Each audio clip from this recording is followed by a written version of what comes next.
Hey, what's going on, guys? The Horror Man back with the ABCs of Horror Challenge with my review of Camp Fear.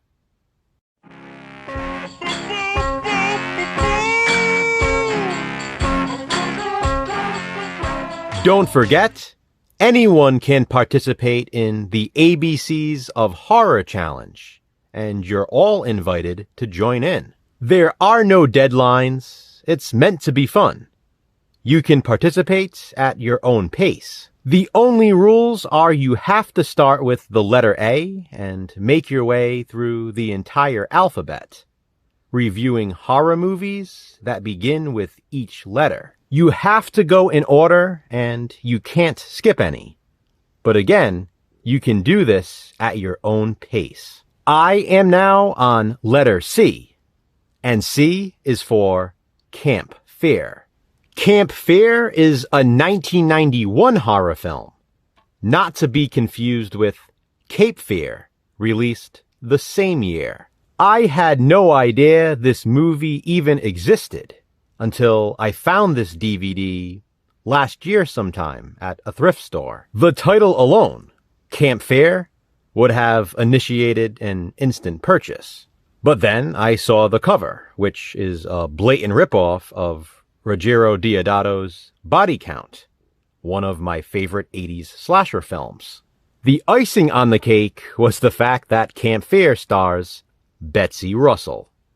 Yup, there was absolutely no way I was leaving the thrift store without buying this. Then, of course, I looked at the back and, yup, once again, no doubt, it had to be mine. Turns out this DVD is fairly rare, too. It's been out of print for quite some time, and it's pretty pricey online. But like many other thrift finds, I took it home, added it to an unwatched pile, and kind of forgot about it. But then, when I was looking through piles of movies to decide which horror films I'd be reviewing for the ABCs of Horror Challenge, I came across Camp Fear. Let me say, I am so happy I picked this one. This movie is right up my alley. Camp Fear is the type of film a non-horror fan watches and thinks, wow, that was dumb. Meanwhile, horror fans like myself, especially those of 80s horror, watch it and think, wow, that was great. Despite being released in 1991, Camp Fear definitely feels like an 80s slasher.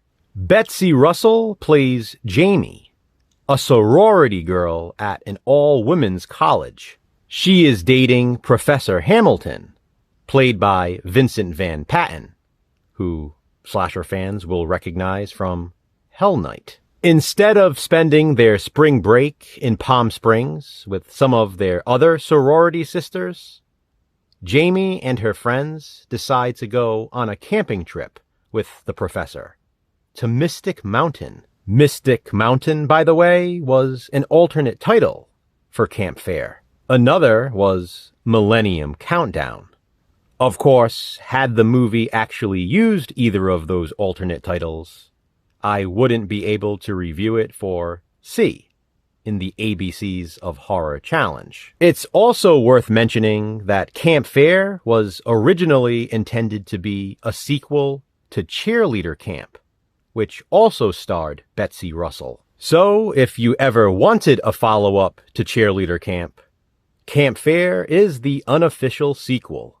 The night before leaving for Mystic Mountain, the girls are hit on by some bikers at a bar. The following morning, they run into them again at a gas station.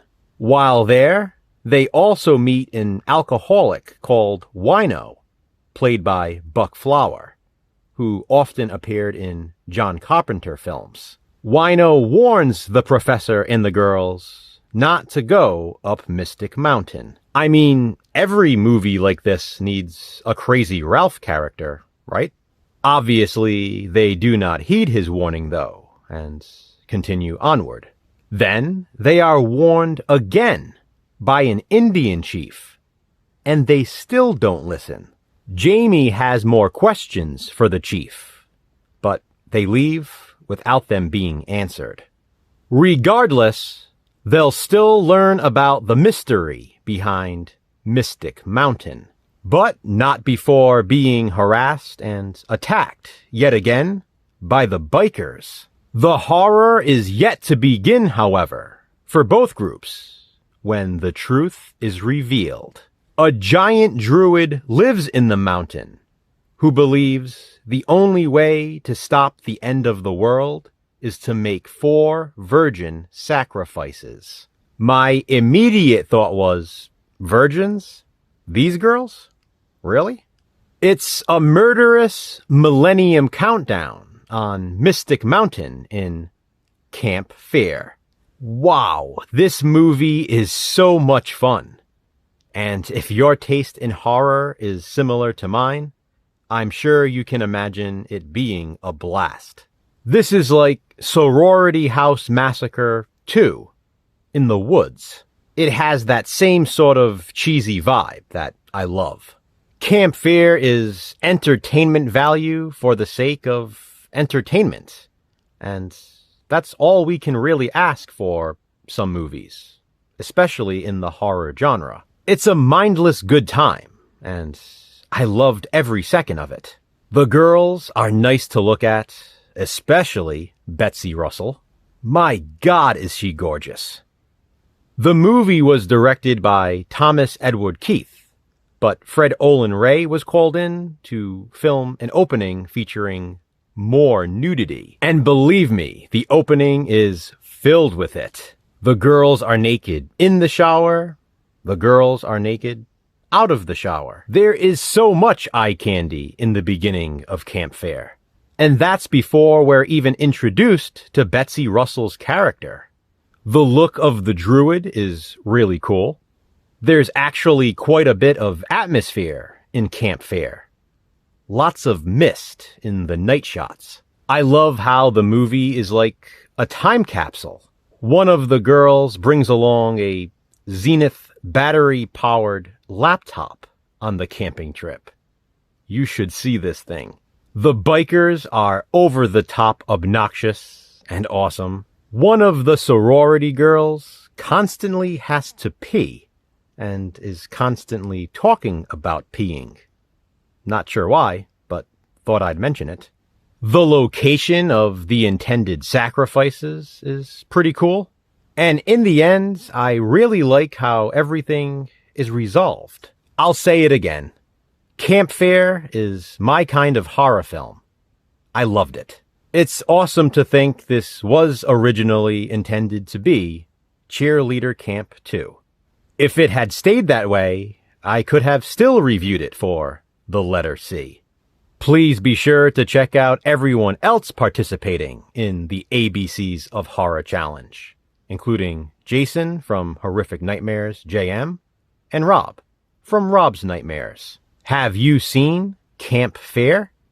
If so, what do you think of it? Comment below and let me know. Which horror movie will I review for the letter D? Check back soon to find out. Until then, remember, physical media matters. Thanks for watching, guys.